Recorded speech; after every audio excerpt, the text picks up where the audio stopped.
Hello and welcome everybody. Today we are taking a look into the new Magic the Gathering Foundations box. I could get my hands on one during the Magic the Gathering for Beginners event at the local game store. The official release of the set is on the 15th of November 2024, but the pre-release was already rolled out to selected stores before that. Here you can see the set Foundations box. So let us take a look inside and see what we've got. This box is especially designed for absolute newcomers to the game and is good for 2 players. That is why most of the things you can see here are in it twice. For instance, these 20-sided dice. And they are special as they have the Magic logo printed instead of the number 20. Also, they are different in another way. They are so-called spin-down dice. That means that the faces are sorted, so it is easier to count with them, as they are used as your life indicator while playing. Here you can see it compared to an usual D20 for reference. Next up in the box are a number of small booklets, one for the general rule,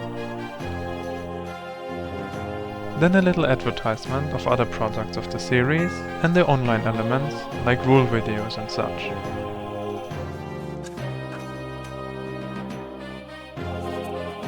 Then a booklet for each of the 2 starter decks, the Cat and the Vampire deck, which are used as an explanatory run. For these, the box provides the first few steps in a detailed description of every move, so that even new players can follow along in a scripted way, and therefore learn the basics of the game that way. But before we can start playing, let's take a look into the next goodie that's inside the box. These are the game boards, where the cards can be placed on while playing. And we even get 2, as this whole box is designed for 2 players. They are made out of cardboard and a layout printed on it for the different important areas of the Magic the Gathering playing field.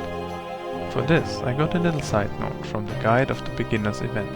I was told that earlier sets contained a paper cutout for this purpose, so having it made from cardboard is an improvement in usability and durability. But during this beginners day, they had yet another variation of them. There, they laid out a soft rubbery playmat for us, which kind of felt like a fabric mousepad. It was less slippery than the cardboard ones and held the cards well. But these are also more expensive, so I feel like the given cardboard game boards are a good option to include here. Underneath the game boards are 5 counters. These are little red cardboard coins with a +1/+1 print on them. They are used as a counter to indicate a buff on a creature card. What's weird is that some buffs of the game can be different values, like a +0/+1 or maybe a +1/+2. And for these, we do not have any special counters. But naja, it's just a little addition. Below those counters we can see a wheel listing the different colors of magic. Red, with a little fireball symbol, stands for Fury and Chaos. It is described as: attack early and often, strike your foes directly. Red mana favors fast attacks and direct damage. Fire off a flurry of rapid hits to scorch your foes. Green, with a little tree symbol, stands for life and nature. Accelerate your mana, play giant creatures. Green mana calls upon the forces of nature, boosting your mana resources and summoning colossal creatures. White mana, which is for some reason depicted as yellow here, has a little sun symbol and stands for protection and order. Buff your creatures. Gain life. White mana is great at building an army of creatures and then keep them safe. Bulk them up and deliver justice. Blue mana has a drop as their symbol and stands for deceit and intellect. Surprise your enemies. Counter their aggression. Blue mana is disruptive and manipulative. Play mind games to make your opponent think twice before attacking you. And lastly, black mana, which is depicted as violet here and has a little skull as their symbol. It stands for death and decay. Raise the dead. win by any means necessary. Black mana shows no mercy. Offer up life and creatures to gain power and overwhelm your opposition. Next, we come to the many cards of this set. These are the most important aspect for playing the game. Yet, I will only go over them quickly and then make a detailed in-depth video about them later, once I played through a little bit and can also explain the mechanics of the cards better. Originally put onto the little advertisement paper from earlier, we get some special cards. Some explain the rules of Magic the Gathering briefly.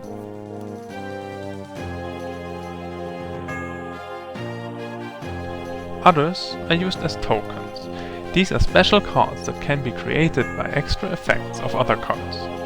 And as you see, they do have a print on the front and back instead of the usual Magic card backside.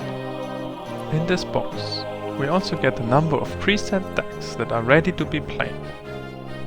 These are separated into their different colors. Each of these decks containing 20 cards.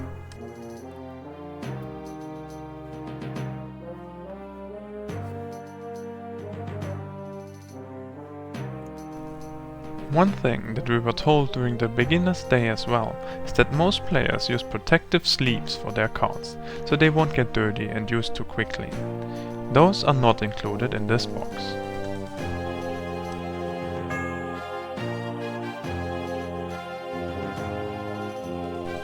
These preset decks were actually the main argument for buying this box. Originally, I was thinking about getting the Bloomsburrow starter set, which for once has cute animals as their cards, so that's a selling point of its own, and it contains 2 playable 60 card decks. Yet, the cards are random and you don't know which color the specific deck will be.